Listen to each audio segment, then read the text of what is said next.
ನಮಸ್ಕಾರ ವೀಕ್ಷಕರೇ, ಮಚ್ಚಮಲೆ ಯೂಟ್ಯೂಬ್ ಚಾನಲ್ಗೆ ಸ್ವಾಗತ. ನಾನು ಸಹನಾ.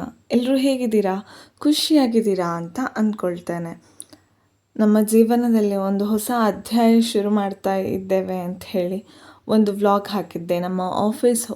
ನಾವೊಂದು ಹೊಸ ಆಫೀಸನ್ನು ಓಪನ್ ಮಾಡ್ತೇವೆ ಅಂತ ಹೇಳಿ ವ್ಲಾಗ್ ಹಾಕಿದಾಗ ಸುಮಾರು ಜನ ನಮಗೆ ವಿಶ್ ಮಾಡಿ ಶುಭ ಹಾರೈಸಿದ್ದೀರಾ. ಅದೇ ರೀತಿ ಇನ್ಸ್ಟಾಗ್ರಾಮಲ್ಲಿ, ಫೇಸ್ಬುಕ್ಕಲ್ಲಿ, ವಾಟ್ಸಪ್ಪಲ್ಲಿ ಎಲ್ಲ ವಿಶ್ ಮಾಡಿದ್ದೀರಾ. ನಿಮಗೆಲ್ಲ ತುಂಬ ತುಂಬ ಧನ್ಯವಾದ. ಇವತ್ತಿನ ವ್ಲಾಗಲ್ಲಿ ನಾನು ಆಫೀಸ್ ಇನಾಗ್ರೇಷನ್ನ ಮುಂಚಿನ ದಿವಸದ ತಯಾರಿಯ ವ್ಲಾಗನ್ನು ಹಾಕ್ತಾ ಇದ್ದೇನೆ. ಕ್ಷಮಿಸಿ, ತಡ ಆಗ್ತಾ ಉಂಟು. ಯಾಕೆ ಅಂಥೇಳಿ ನಿಮಗೆ ಮುಂದೆ ಹೋದ ಹಾಗೆ ಗೊತ್ತಾಗ್ತದೆ. ಸೊ ಏನೆಲ್ಲ ಆಯಿತು ಮುಂಚಿನ ದಿವಸ ಅಂತ ನಾನಿಲ್ಲಿ ಹಂಚಿಕೊಳ್ತೇನೆ, ಆಯಿತಾ? ಎಲ್ಲವೂ ಭೂತಕಾಲದಲ್ಲಿ ಉಂಟು. ಯಾಕಂತೇಳಿದ್ರೆ ಹೀಗೆ ಆಯಿತು ಅಂತ ನಾನು ಹೇಳ್ತಾ ಹೋಗ್ತೇನೆ ಅಷ್ಟೇ. ಯಾಕಂತೇಳಿದ್ರೆ 4-5 ದಿನಗಳೇ ಕಳೆದು ಹೋಯಿತು. ಹಾಗಾಗಿ ಮುಂಚಿನ ದಿವಸ ಬೆಳಗ್ಗೆ ಎದ್ದು ಸುಮಾರು ಕೆಲಸಗಳೆಲ್ಲ ಆಯಿತು. ಆದರೆ ನನಗೆ ಸಾಧ್ಯ ಆದಷ್ಟರ ಮಟ್ಟಿಗೆ ಈ ಸಲ ವಿಡಿಯೋ ಕ್ಲಿಪ್ಪಿಂಗನ್ನು ತೆಗೆದಿಟ್ಟದ್ದನ್ನು ಮಾತ್ರ ನಿಮ್ಮ ಜೊತೆ ಹಂಚಿಕೊಳ್ತಾ ಇದ್ದೇನೆ. ಬಟ್ ವಿಷಯವನ್ನೆಲ್ಲ ಮಾತಿನ ರೂಪಕ್ಕೆ ಇಳಿಸ್ತೇನೆ. ಸುಮಾರಷ್ಟು ಕೆಲಸಗಳೆಲ್ಲ ಆದ ನಂತರ ಗಣಪತಿ ಪೂಜೆ ಮರುದಿವಸ ಇರುವ ಕಾರಣ ಇಲ್ಲಿ ಗರಿಕೆಯನ್ನು ಕೊಯ್ತಾ ಇದ್ದೇನೆ.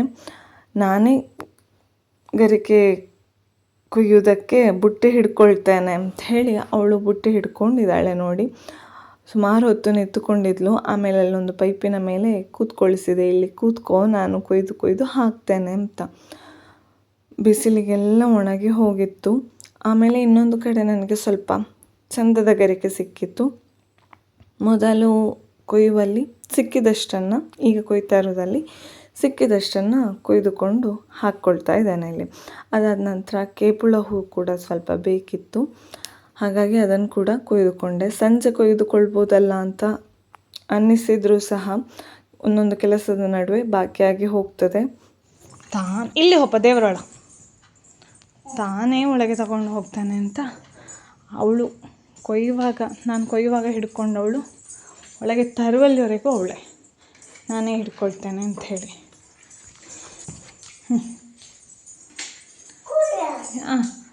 ಅದೇ ಹಿಡ್ಕೊಂಡದ್ರಲ್ಲಿ ಎಲ್ಲ ಬೇರೆ ಬೇರೆ ಆಗಿದೆ. ಬೇರೆ ಇದೆಲ್ಲ ಒಂದೇ ಆಗಿದೆ. ಇನ್ನು ಅದನ್ನು ನಾನು ಬೇರೆ ಬೇರೆ ಮಾಡಬೇಕಷ್ಟೆ. ಅವಳು ಪೂಜೆ ಮಾಡಲಿಕ್ಕೆ ರೆಡಿಯಾಗಿದ್ದಾಳೆ. ನಿಲ್ಲು.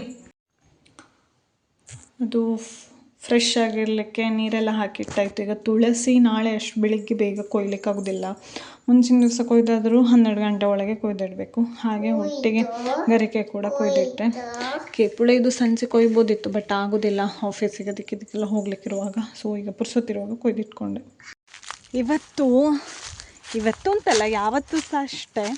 ನಾನೆಲ್ಲೆಲ್ಲ ಹೋಗ್ತೇನೆ, ಎಂಥ ಕೆಲಸ ಮಾಡ್ತೇನೆ, ಎಲ್ಲ ಕಡೆಗೂ ಹಿಂದೆ ಬರುವ ನನ್ನ ಬಾಲ ಅಥವಾ ನನ್ನ ಸೊಂಟಕ್ಕೆ ಇರುವ ಸುಬ್ಬಮ್ಮ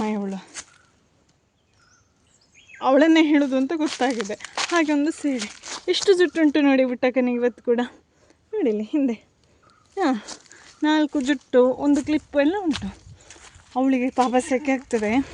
ಕೂದಲು ಅಲ್ಲಿ ಕಿವಿಯ ಹಿಂದೆ, ಕುತ್ತಿಗೆ ಹಿಂದೆಲ್ಲ ಬೀಳುವಾಗ ಹಾಗೆ ಹೀಗೆ ಕಟ್ಟಿ ಬಿಡೋದು. ಅವಳೇ ಹೇಳ್ತಾಳೆ ಒಮ್ಮೊಮ್ಮೆ ಕಟ್ಟು ಅಂಥೇಳಿ. ಆದರೆ ನನಗೆ ಕಟ್ಟಲಿಕ್ಕೆ ಬೇಜಾರಾಗೋದು, ನೋವಾದರೆ ಅಂಥೇಳಿ. ಹಾಗೆ ಕಟ್ಟದೆ ಕೂತ್ಕೊಳ್ಳೋದು. ಆದರೆ ಅವಳೇ ಕಟ್ಟು ಅಂತ ಹೇಳುವಾಗ ಕಟ್ತೇನೆ. ಈಗ ನಾವು ಎಷ್ಟು ಗುಡ್ಡೆ ಹತ್ತಿಕೊಂಡು ಯಾಕಪ್ಪ ಬಂದದ್ದು ಅಂತ ಕೇಳಿದರೆ, ಮಾವಿನ ಎಲೆ ಕೊಯ್ಯುವ ಅಂತ ಹೇಳಿ. ನೋಡಿ, ಎಸ್, ಅದೇ ನಮ್ಮ ಮನೆ. ಎಲ್ಲಿದೆ ಮಾವಿನ ಎಲೆ? ಕೊಯ್ಬೇಕು, ತೋರಣ ಕಟ್ಟಲಿಕ್ಕೂ ಗಣಪತಿ ಹೋಮಕ್ಕೂ ಎಲ್ಲ ಆಗಬೇಕು. ಮಾವಿನ ಎಲೆ ಎಲ್ಲ ಕೊಯ್ದು ಬಂದಾದ ನಂತರ ನಾನಿಲ್ಲಿ ಹೊದಳಿಂದ ಒಮ್ಮೆ ಅಂತ ಹೇಳೋದು ನಾವು. ಅದು ಈ ಥರ ಇರ್ತದೆ ನೋಡಿ. ನಾವು ಒಮ್ಮೆ ಅಂತ ಹೇಳೋದು ಗೊತ್ತಿರ್ತದೆ ಎಲ್ಲರಿಗೆ. ಅದು ಸಾಧಾರಣ ನೀವೆಂತ ಹೇಳ್ತೀರಿ ಅದನ್ನು ಕಮೆಂಟ್ ಮಾಡಿ, ಆಯಿತಾ? ನಾವು ಒಮ್ಮೆ ಅಂತ ಹೇಳೋದು. ಅದನ್ನು ಕ್ಲೀನ್ ಮಾಡ್ತಾ ಕೂತಿದ್ದೇನೆ. ನಾಳೆ ಅಷ್ಟದ್ರವ್ಯಕ್ಕೆ ಹಾಕ್ಲಿಕ್ಕೆ ಬೇಕಲ್ಲ. ಹಾಗೆ ಪುಟ್ಟಕ್ಕ ಅವಳ ಅಜ್ಜನ ಜೊತೆ ಆ ಕಡೆ ಎಲ್ಲೋ ಹೋಗಿದ್ದಾಳೆ. ಸೊ ಅವಳು ಬರುವಲ್ಲಿವರೆಗೆ ಆರಾಮ್ಸೆ ತೆಗಿಬಹುದು. ಅವಳು ಬಂದ ನಂತರ ಬೇಡ ಮಗಳು ಅದಕ್ಕೆ ಕೈ ಹಾಕಡ, ಇದಕ್ಕೆ ಕೈ ಹಾಕಡ ಅಂತ ಹೇಳೋದು ಇದ್ದೇ ಇರ್ತದೆ. ಇದೇ ಈಗ ಒಂದು ಅಷ್ಟದ್ರವ್ಯ ಅಂಥದ್ದೆಲ್ಲ ಮಾಡೋದಾದರೆ ಹೊದಳಿಂದ ಉಮಿ ಹೆಕ್ಕುವುದೇ ಒಂದು ದೊಡ್ಡ ಕೆಲಸ ಆಯಿತಾ.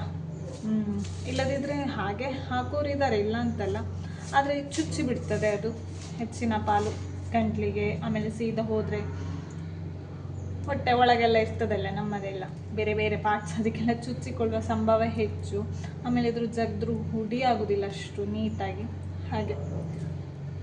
ಸೊ ನಾನೀಗ ಉಮಿ ಹೆಕ್ತಾ ಇದ್ದೇನೆ ಹೊದಳಿಂದ.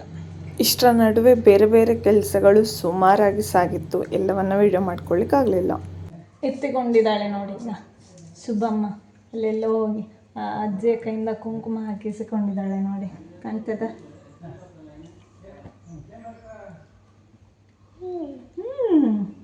ನಮಸ್ತೆ ಮಾಡೋ.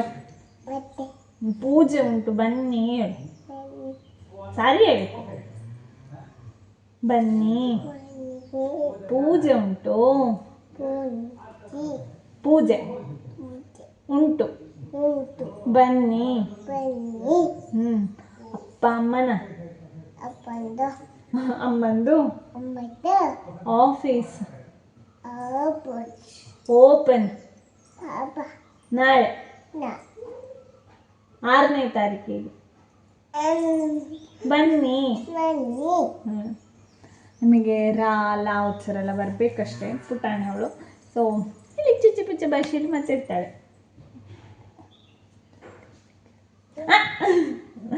ಇನ್ನು ತಿಂಬಲಿಲ್ಲೇ ಇನ್ನು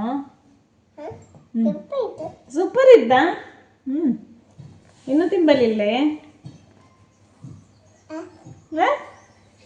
ಇನ್ನು ತಿಂಬಲಿಲ್ಲೇ. ಹೊದಳಿನಿಂದ ಆ ಉಮಿಯನ್ನು ಎಲ್ಲ ಹೆಕ್ಕಿ ಆಗುವಾಗ ಮಧ್ಯಾಹ್ನ ಊಟದ ಸಮಯ ಆಗಿತ್ತು. ಪುಟ್ಟಕ್ಕನಿಗೆ ಊಟ ಎಲ್ಲ ಮಾಡಿಸ್ಬೇಕಿತ್ತು. ಹಾಗೆ ಅವಳಿಗೆ ಊಟ ಎಲ್ಲ ಮಾಡಿಸಿ ಅವಳನ್ನು ನಿದ್ದೆ ಮಾಡಿಸಿ ಆಗ ಮಾವಿನ ಎಲೆ ಕೊಯ್ದು ತಂದಿದ್ದೆವಲ್ಲ ಅದರದ್ದು ತೋರಣ ಕಟ್ಟಲಿಕ್ಕೆ ಶುರು ಮಾಡಿದೆ ಆಯಿತಾ. ಪಟಪಟ ಅಂತ ತೋರಣ ಕಟ್ಟಿ ಆಯಿತು. ಆಫೀಸಿಗೆ ಎದುರಿಗೆ ಹಾಕಲಿಕ್ಕೆ ಅಂಥೇಳಿ ತೋರಣ ಕಟ್ತಾ ಇರೋದು ನಾನು. ನನಗೆ ಸಾಧ್ಯ ಆದಾಗ ಎಲ್ಲ ಕೆಲಸವನ್ನು ಮಾಡಿಕೊಂಡೆ ಆಯಿತಾ. ಇದರ ನಡುವೆ ನನಗೆ ಹೋಮಕ್ಕೆ ಬೇಕಾದ ಎಲ್ಲ ವಸ್ತುಗಳ ತಯಾರಿ ಕೂಡ ಹಾಗೆ ಹೋಗಿತ್ತು. ಅತ್ತೆಯ ಸಹಾಯವನ್ನು ತೆಗೆದುಕೊಂಡು ಎಲ್ಲವನ್ನು ನಾನು ತಯಾರಿ ಮಾಡಿಕೊಂಡೆ, ಹೋಮಕ್ಕೆ ಬೇಕಾದ ಸಾಮಾನುಗಳನ್ನೆಲ್ಲ. ಜೊತೆಗೆ ಮಾವನ ಸಹಾಯವೂ ಇತ್ತು. ಅದು ನಮಗೆ ಮುಷ್ಟಗೆ ಅತ್ತಿ ಸಮಿತ್ತು ಅಂತೆಲ್ಲ ಬೇಕಾಗ್ತದೆ. ವೀಳ್ಯದೆಲೆ ಹೊರಗೆ ನಂದ ತರುವುದನ್ನೆಲ್ಲ ಮಾವ ಮಾಡಿಕೊಟ್ರು. ಇಷ್ಟೆಲ್ಲ ಕೆಲಸಗಳು ಸಾಗ್ತಾ ಇತ್ತು ನಡುವೆ. ಅದನ್ನೆಲ್ಲ ವೀಡಿಯೋ ಮಾಡ್ಕೊಳ್ಳಿಕ್ಕಾಗಲಿಲ್ಲ. ಹಾಗೆ ವೀಡಿಯೋ ಮಾಡ್ತಾ ಹೋದರೆ 24 hours ಒಂದು ವ್ಲಾಗ್ ಆಗಿ ಹೋಗ್ಬೋದು ಅದು. ಹಾಗೆ ಇರಲಿ. ಇಲ್ಲಿ ನಾನು ತೋರಣವನ್ನು ಕಟ್ತಾ ಇದ್ದೇನೆ ಅಂತ ಹೇಳಿದೆಲ್ಲ, ಮಧ್ಯಾಹ್ನ ಇದು ಕಟ್ತಾ ಇರೋದು. ಕಟ್ಟಿ ಆದ ನಂತರ ನನಗೆ ಮತ್ತೆ ಪುನಃ ಆಫೀಸಿಗೆ ಹೋಗಬೇಕಿತ್ತು. ನಾನು ತೋರಣವನ್ನು ಕಟ್ಟಿ ಆದ ನಂತರ ವಾಪಸ್ಸು ಹೋಮಕ್ಕೆ ಬೇಕಾದ ಸಾಮಾನಿನ ಪಟ್ಟಿಯನ್ನು ಕ್ರಾಸ್ ಚೆಕ್ ಮಾಡಿಕೊಂಡು ಎಂತ ಬೇಕು ಎಂತ ಬೇಡ ಅಂತ ಡಿಲೀಟ್ ಪ್ಲಸ್ ಎಲ್ಲ ಮಾಡೋದಿತ್ತು. ಅದನ್ನೆಲ್ಲ ಮಾಡಿಕೊಂಡೆ. ಆಮೇಲೆ ಹೆಲ್ಪಿಗೆಲ್ಲ ಬೇಕಾಗ್ತದೆ, ಕ್ಲೀನಿಂಗ್ ಎಲ್ಲ ಉಂಟು ಅಂತ ಗೊತ್ತಿರ್ತದಲ್ಲ. ಸೊ ಆಫೀಸಿಗೆ ಹೋದರೆ ಸಂಜೆ ಆದರೂ ಒಂದಷ್ಟು ಕೆಲಸಗಳು ಮುಗ್ದಿರಲಿಲ್ಲ. ಇದು ಸಂಜೆ ಕ್ಲಿಪ್ಪಿಂಗ್ಸ್ ಎಲ್ಲ ಸ್ವಲ್ಪ ಇನ್ನು ಅದರ ಎಷ್ಟೋ 2-3 ಹಿಂದಿನ ದಿವಸದ ಕ್ಲಿಪ್ಪಿಂಗ್ ಆಫೀಸ್ ಕೆಲಸದ್ದು, ಅದನ್ನು ಇಲ್ಲಿ ಹಂಚಿಕೊಳ್ತಾ ಇದ್ದೇನೆ. ನಾನು ಅಲ್ಲಿಗೆ ಹೋದಾಗ ಕೆಲಸಗಳು ಸಾಕ್ತಾನೆ ಇತ್ತು. ರಾತ್ರಿ ಆಗ್ಬೋದು, ತೊಂದರೆ ಇಲ್ಲ, ನೀನು ಹೋಗು ಅಂತ ಹೇಳಿದರು. ಸೊ ನನಗೆ ಪೇಟೆಯಲ್ಲಿ ಇಂತೆಲ್ಲ ಕೆಲಸ ಉಂಟು, ಎಮರ್ಜೆನ್ಸಿದು, ನಾಳೆ ಒಳಗಾಗಬೇಕಾದ್ದು, ಅದನ್ನೆಲ್ಲ ಮಾಡಿಕೊಂಡು ನಾನು ಮನೆಯ ದಾರಿ ಹಿಡಿದೆ. ಅದಾದ ನಂತರ ಸಂಜೆ ಆಫೀಸಿಗೆ ತಮ್ಮ ಬಂದಿದ್ದ. ನನ್ನ ಪುಣ್ಯ ಅಂತ ಹೇಳುವ ಹಾಗೆ ಅವನಿಗೆ ಮಾರ್ಚ್ ತಿಂಗಳಿಂದ ವಾರದ 2 ದಿವಸದ ರಜೆ ಗುರುವಾರ ಶುಕ್ರವಾರ ಬಂದಿತ್ತು. ಹಾಗಾಗಿ ಅವನಿಗೆ ಉದ್ಘಾಟನೆಗೆ ಬರುವ ಚಾನ್ಸ್ ಸಿಕ್ಕಿತ್ತು. ಹಾಗಾಗಿ ಅವನು ಗುರುವಾರ ಸಂಜೆ ಬಂದ. ಅವನು ಇದ್ದದ್ದಕ್ಕೆ ನನ್ನ ಗಂಡನಿಗೆ ಸ್ವಲ್ಪ ಸಹಾಯ ಆಯಿತು. ಕ್ಲೀನಿಂಗಿಗೆ ಸಾಮಾನು ತರೋದಕ್ಕೆಲ್ಲ ಅವನು ಕೂಡ ಹೆಲ್ಪ್ ಮಾಡಿದ. ಇಲ್ಲಿ ನಮ್ಮ ಮನೆಯಿಂದ ಸ್ವಲ್ಪ ದೂರದಲ್ಲೇ ಉಳ್ಳಾಳ್ತಿ ಅಮ್ಮನ ದೇವಸ್ಥಾನ ಉಂಟಾಯ್ತಾ. ಅಲ್ಲೇ ಅದರ ಹೊರಗೆ ರೋಡು ಬದಿಯಲ್ಲಿ ಕಾಂಪೌಂಡಲ್ಲಿ ಎಕ್ಕೆ ಹೂವಿನ ಗಿಡ ಉಂಟು, ಒಂದು 4-5. ಸೊ ದೇವರಿಗೆ ಪೂಜೆಗೆ ಆಗ್ತದಲ್ಲ ನಾಳೆಗೆ, ಗಣಪತಿಗೂ ಎಕ್ಕೆ ಅಂತ ಹೇಳಿದ್ರೆ ಇಷ್ಟ, ಹಾಗಾಗಿ ಕೊಯ್ವ ಅಂತ ಬಂದಿದ್ದೇವೆ. ಇಲ್ಲಿಯೇ ಕೆಳಗೆ ಉಳ್ಳಾಳ್ತಿ ಅಮ್ಮನ ದೇವಸ್ಥಾನ. ಹೆಣ್ಮಕ್ಳಿಗೆಲ್ಲ ಹೋಗಲಿಕ್ಕೆ ಪರ್ಮಿಷನ್ ಇಲ್ಲ ಆ ದೇವಸ್ಥಾನಕ್ಕೆ. ಸೂರ್ಯಾಸ್ತ ಆಗ್ತಾ ಉಂಟು, ಇಲ್ಲಿಂದ ತುಂಬ ಚೆಂದ ಕಾಣ್ತದೆ ಆಯಿತಾ. ಅಲ್ಲೇ ಇರು ಮಗ, ಮಗ ಇದ್ದಾನೆ ಹಾಗೆ. ಹಾಂ, ಅಲ್ಲೇ ಕೆಳ ಇಪ್ಪದು. ಹಾಂ, ಮಗಳಿಲ್ಲೇ ಇದ್ದಾಳೆ ನೋಡಿ ಕೂತ್ಕೊಂಡು. ಅದುವೇ ಅದು ಅಲ್ಲಿ ಹೋಗಿಡ ಓಡಿಡ, ಅಲ್ಲೇ ತಾನೇ. ಪಾಪ ಹೇಳಿದಾಗ ಕೇಳುವ ಕಾರಣ ನನ್ನ ಪುಣ್ಯ, ಇಲ್ಲದಿದ್ದರೆ ಈ ರೋಡ್ ಬದಿಯಲ್ಲಿ ನನಗೆ ಹೂ ಕೊಯ್ಲಿಕ್ಕೆ ಆಗ್ತಿರ್ಲಿಲ್ಲ. ಅಲ್ಲ, ಕೊಯ್ ಅಂತ ಯಾರೂ ಹೇಳಲಿಲ್ಲ ನನಗೆ, ದೇವರಿಗೆ ಪೂಜೆಗೆ ಆಗ್ತದಲ್ಲ ಅಂತ ಖಂಡಿತಷ್ಟೇ. ಒಂದು ಇಷ್ಟು ಹೂವು ಸಿಕ್ಕಿತ್ತು ನೋಡಿ, ಎಷ್ಟಾಯಿತು ಅಷ್ಟು, ದೇವರಿಗೆ ಎಷ್ಟು ಸಿಗ್ತದೋ ಅಷ್ಟು. ಆಮೇಲೆ ಬೇರೆ ಹೂವೆಲ್ಲ ಉಂಟು, ಅದರ ಜೊತೆಗೆ ಇದು ಒಂದಿರಲಿ ಅಂತ ಹೇಳಿ ನೋಡಿ, ನಮ್ಮ ಲಗೇಜಲ್ಲೆಲ್ಲ ಉಂಟು. ಹಾಂ, ಸೂರ್ಯಾಸ್ತ ಕೂಡ ಆಗ್ತಾ ಉಂಟು, ನಾವಿನ್ನಿಲ್ಲಿಂದ ಹೊರಡೋದು. ಸಾಧಾರಣ ಮುಂಚೆ ಎಲ್ಲ ಕೆಲಸ ಮಾಡಿಟ್ಟುಕೊಂಡ ಕಾರಣ ತಯಾರಿ ಎಲ್ಲ ಎಂತ ಬೇಕು ಅಂತ ವಸ್ತುಗಳನ್ನು ಜೋಡಣೆ ಮಾಡೋದು ನನಗೆ ರಾತ್ರಿ ಅಷ್ಟೊಂದು ಬರ್ಡನ್ ಆಗಲಿಲ್ಲ. ಮತ್ತು ಉಳಿದುಕೊಂಡ ಸಣ್ಣ ಪುಟ್ಟ ಕೆಲಸಗಳನ್ನೆಲ್ಲ ನಾನು ಮಾಡ್ತಾಯಿದ್ದೆ. ಅದಾದ ನಂತರ ನೈಟ್ ನಾನು ಆಫೀಸಿಗೆ ಹೋಗಲಿಲ್ಲ, ನನ್ನ ಗಂಡ ಮತ್ತು ತಮ್ಮ ಅವರೇ ಹೋಗಿ ಎಲ್ಲ ಸೆಟ್ ಮಾಡಿದರು. ಹೋಮದ ಪರಿಕರಗಳನ್ನೆಲ್ಲ ಅವರು ಮುಂಚಿನ ದಿವಸವೇ ತೊಗೊಂಡು ಹೋದರು, ನಾಳೆ ಗಡಿಬಿಡಿ ಆಗೋದು ಬೇಡ ಅಂಥೇಳಿ. ಆಮೇಲೆ ಅಲ್ಲಿ ಫೈನಲ್ ಕ್ಲೀನಿಂಗ್ ಇರೋದನ್ನೆಲ್ಲ ಮಾಡಿ ಮುಗಿಸಿದ್ರು. ಆಲ್ಮೋಸ್ಟ್ ಎಲ್ಲ ಕೆಲಸದವರು ಕೂಡ ಮಾಡಿದರು, ಹಾಗಾಗಿ ನಮಗೆ ಅಷ್ಟು ಬರ್ಡನ್ ಅಂತ ಆಗಲಿಲ್ಲ. ಇದು ನೆಕ್ಸ್ಟ್ ದಿವಸದ ವಿಡಿಯೋ ಆಯಿತಾ. ಬೆಳಗ್ಗೆ ನಾನು 3 ಗಂಟೆಗೆ ಎದ್ದು ಸ್ನಾನ ಎಲ್ಲ ಮಾಡಿ ಆದ ನಂತರ ಅಷ್ಟದ್ರವ್ಯ ನಾವು ಮನೇಲಿ ಮಾಡಿ ತಗೊಂಡು ಹೋಗೋದಾಗಿತ್ತು. ಹಾಗಾಗಿ ನಾನಿಲ್ಲಿ 2 ತೆಂಗಿನಕಾಯಿ ಗಣಪತಿ ಹೋಮದ ಕಾರಣ 2 ಕಾಯ್ದು ಅಷ್ಟದ್ರವ್ಯ ಆಗಬೇಕಿತ್ತು. ಇಲ್ಲಿ ತೆಂಗಿನಕಾಯಿಯನ್ನು ಉಡ್ದು ಕೆರಲಿಕ್ಕೆ ಕೂತಿದ್ದೇನೆ. ನಾನೊಬ್ಬಳೇ ಮಾಡಿದ್ದು ಅಂತ ಕೇಳಿದರೆ ಖಂಡಿತ ಅಲ್ಲ ಆಯಿತಾ. ನಾನು ಸ್ವಲ್ಪ ಬೇಗ ಇದ್ದೆ. ಅದಾದ ನಂತರ ನಾನು ತೆಂಗಿನಕಾಯಿ ತುರಿತಾ ಇರಬೇಕಿದ್ರಲ್ಲ, ಅತ್ತೆ ಇದ್ದು, ನೆಕ್ಸ್ಟ್ ಮಾವ, ನನ್ನ ಗಂಡ ಎಲ್ಲರೂ ಇದ್ದರು ಆಯಿತಾ. ಎಲ್ಲರೂ ಅಷ್ಟದ್ರವ್ಯ ಮಾಡಲಿಕ್ಕೆ ಕೈ ಜೋಡಿಸಿದ್ದಾರೆ. ಹಾಗಾಗಿ ಮನೆ ಮಂದಿ ಎಲ್ಲ ಸೇರಿಕೊಂಡು ಮಾಡಿದ ಅಷ್ಟದ್ರವ್ಯ ಅದಾಗಿತ್ತು. ಒಂಥರ ಟೆನ್ಷನ್ ಆಯಿತಾ ಈ ದಿವಸ ಬೆಳಗ್ಗೆ ಎದ್ದಾಗ. ಇವತ್ತೆಲ್ಲ ಇನಾಗ್ರೇಷನ್ ಹೇಗಾಗ್ತದೆ, ಇನ್ನು ಮುಂದೆ ಎಲ್ಲ ಜೀವನ ಬದಲಾಗಿ ಹೋಗ್ತದೆ. ಮತ್ತು ವಾಪಸ್ಸು ಖಂಡಿತ ಯಾವತ್ತೂ ಈ ದಿವಸ ನಾವು ಇಂಥದ್ದು ಮಾಡಬೇಕು ಅಂತ ನೆನೆಸಿದ್ರು ಆ ದಿವಸ ಅಂಥದ್ದು ಮಾಡಲಿಕ್ಕೆ ಆಗೋದಿಲ್ಲ. ಬದಲಾವಣೆ ಜಗದ ನಿಯಮ ಅಂತ ಹೇಳಿದ ಹಾಗೆ ಬದಲಾವಣೆ ಆಗ್ತಾ ಹೋಗ್ತದೆ. ಬಟ್ ಇದೇ ದಿವಸ ಇನಾಗ್ರೇಷನ್ ಒಳ್ಳೆಯದಾದರೆ ಸಾಕಪ್ಪ ಅಂತ ಹೇಳ 1,000 ಗೊಂದಲ ಆಯಿತಾ ಬೆಳಗ್ಗಿಂದಲೇ. ಬಟ್ ಎಲ್ಲ ಕೆಲಸ ಸರಿಯಾಗಿ ಮಾಡಿದ್ದೇವಂತೆ, ಒಳ್ಳೆಯದಾಗತ್ತೆ ಇರ್ತದೆ, ಆ ದೇವರು ಸರಿಯಾಗಿ ನಡೆಸ್ತಾನೆ ಅಲ್ವಾ ಅಂಥೇಳಿ ಮನಸ್ಸಲ್ಲೇ ಮಾತಾಡಿಕೊಂಡು ನಾನಿಲ್ಲಿ ಕಾಯಿ ತುರಿತಾ ಇದ್ದೇನೆ ನೋಡಿ. ನಿಶಬ್ದ ಮೌನ ಆಯಿತಾ. 3 ಗಂಟೆ ಆಗುವಾಗ ಎಲ್ರಿಗೂ ಗೊತ್ತಿರ್ತದೆ. ಅದರ ನಡುವೆ ಮನಸ್ಸಲ್ಲಿ 1000 ಆಲೋಚನೆ, ಜೊತೆಗೆ ತೆಂಗಿನಕಾಯಿ ತುರಿಯುವ ಶಬ್ದ, ಮತ್ತು ಹೊರಗೆ ಈ ಜೀರುಂಡೆಗಳು, ಬೇರೆ ಬೇರೆ ಪಕ್ಷಿಗಳು, ಕೀಟಗಳು ಎಲ್ಲ ಸೌಂಡ್ ಮಾಡೋದು, ಇಷ್ಟು ಮಾತ್ರ ಆಗ್ತಾಯಿತ್ತು. ಹಾಗೆ ಒಂಥರ ಮಿಕ್ಸ್ಚರ್ ಆಫ್ ಫೀಲಿಂಗ್ಸ್ ಅಂತ ಹೇಳ್ತಾವಲ್ಲ, ನನಗೆ ಹಾಗೆ ಆಗಿ ಹೋಗಿತ್ತು. ಯಾಕೋ ಹಂಚಿಕೊಳ್ಳುವ ಅಂತ ಅನ್ನಿಸಿತು, ಹಾಗಾಗಿ ಹಂಚಿಕೊಳ್ತಾ ಇದ್ದೇನೆ ಅಷ್ಟೇ. ಆಮೇಲೆ ಆಫೀಸಲ್ಲಿ ಅಷ್ಟು ಕೆಲಸ ಯಾಕೆ ಡಿಲೇ ಆಯಿತು ಅಂತ ಹೇಳಿದರೆ, ನಮಗೆ ಇನಾಗ್ರೇಷನ್ 1.5 ದಿವಸದ ಮೊದಲೇ ಸಿಗ್ತಿತ್ತು. ಆದರೆ ಹೋಳಿ ಹಬ್ಬ ಬಂತು.